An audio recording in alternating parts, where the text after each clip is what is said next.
So we just got some Battlemage news that might make some people upset. I'm personally a little bit disappointed about it, and I want to go over that in this video. I do need to give some credit to Red Gaming Tech, as they are the leaker, quote unquote, even though they are really just in talks with Intel all the time about specs and information. Gotta give credit to him. I'm gonna show some of his video in this video, and we're gonna go over it. So before I get into Battlemage, I want to talk about the Arc series, as we have to make a ground, if you will. The Arc has come a long ways. It was pretty bad when it first came out, I'm not going to lie. I did have the A770 on the first few weeks of launch for a customer machine, and the guy let me keep it for a while, and that was a pretty rough experience. As time has gone on, I ended up picking up an A750, which I've done plenty of testing on the channel. I'll link a video down below too as well. And I love this card. I've gotten to the point where I understand it, I know its quirks, and although it does have like a few professional app issues, like for an example, Topaz AI doesn't work. If you're just using it for gaming, streaming, video editing, all that kind of stuff, the card really runs amazing. And I've been using it mostly as a media PC video card, and it stays where my entertainment center is. So naturally, I am very interested in upgrading it when Battlemage comes out, so I can have a Intel card to test for the channel, and also just the experience gaming on my TV on the Arc card has been great. So when I first saw these leaked specs from Red Gaming Tech, I got pretty excited. You get 56 XE cores, a 3 gigahertz clock speed, 256-bit bus, which is pretty decent. It is running GDDR6, no 6X, 18 to 20 gigabytes per second, and of course the 16 gigs of RAM. And then a pretty big one is the 112 to 116 L2 cache, megabytes of L2 cache.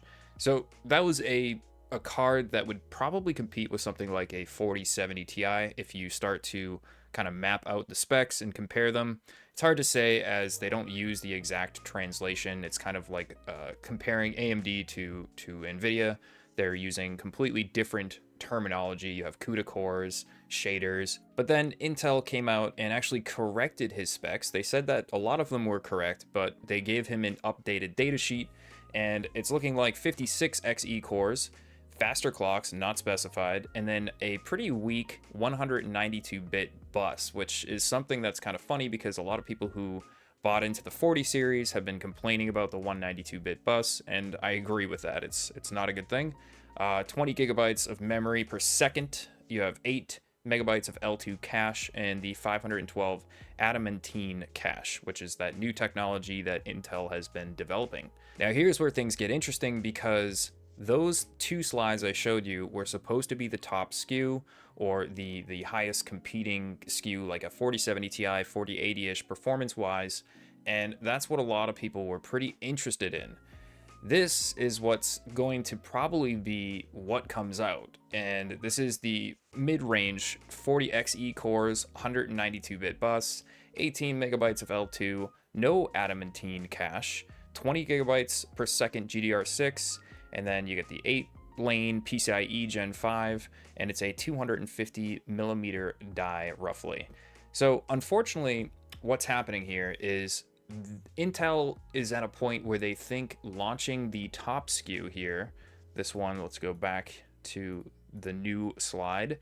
They think that by launching this, there's possibly going to be a lot of money loss in the market. And I'm going to actually play a little snippet of the Red Gaming Tech video right now for you guys. The 6th execution variant of this product lineup is actually not going to be released. Now, I want to be abundantly clear. This is not because of technical bring-up issues. This is not because they're putting, the card in a PCIe slot and it's causing it to explode. It's not because of some unforeseen consequence or bug or driver issue or anything like that. It's actually, from what I can understand anyway, due to profit and margins. Basically speaking, although Intel wouldn't exactly be losing a ton of cash per GPU sold, they think it's just not going to be profitable enough for them to do it. Now, it is very possible that this could still happen. It seems that it's not been 100% determined within the company. Now again, this was the part, I just want to be abundantly clear here. The 56 execution unit part was the one that's going to be roughly on par between a 4070 Ti-ish and a 4080. All right, so here's my personal opinion on this whole situation. And I've always kind of believed that the top of the line Battlemage card was just never going to come to market. And there's a lot of reasons for that. One, Intel is kind of late to the game. Two, you have the new Super Series that's now launching, which is going to shift the price stack, and it's going to affect AMD as well. Cards like the 7800 XT, which are really great values. You'll probably see discounts on those. You're going to see discounts on the 4070 Ti's that haven't sold yet, and the regular 4070s are going to be all priced very competitively. So if Battlemage comes out with their top-of-the-line card to compete with something like the 4070 Ti, you now have the Super, which is getting closer to the 4080, the non-Super, and you have stuff like the 7800 XT and the 7900 XT, which are always on sale. So these are reasons why Intel is going to probably hold back on launching this top-of-the-line card. They know that they're going to have a hard time pricing it correctly. They have to way undercut the competition. Currently, right now, on the Steam survey, it's basically all NVIDIA, about 15% AMD, and I think somewhere around 7 to 8% Intel Arc. And if Intel can keep growing by selling mid-range cards, eventually on their next generation or the generation after that, they can launch a really good high-end card because they have developed a base of people buying Intel cards. But as of right now, I don't think it's in their interest to launch a high-end card because it's probably just going to cost them money to launch it. Cards priced at like the ARC A750 and A770 range have sold very well, and people have pretty much really been enjoying them. So I think they're probably going to stick with that mid-range tier of card, and in my opinion, the 56 XE core version is probably just never going to come out. And hopefully it does. It would be cool to see a really nice card competing with those mid to top cards from AMD and NVIDIA. And if they can do it and charge less than $500, I think a lot of people would be pretty interested. But I'm just afraid that Intel doesn't have that same player base. There's not a lot of people who are as interested, and especially if they run into little quirks and problems, it's like you don't want to go out and buy, a $500 top of the line Intel card and just have things not run. And like, as much as I love Arc, and I've been complimenting it throughout the beginning of this video and all the other videos I've made on it, it's still not equivalent to an AMD or NVIDIA card. I do got one last thing I want to say. Aesthetically, I really love these cards, Intel. I thought they looked really nice, especially the A770 with the RGB.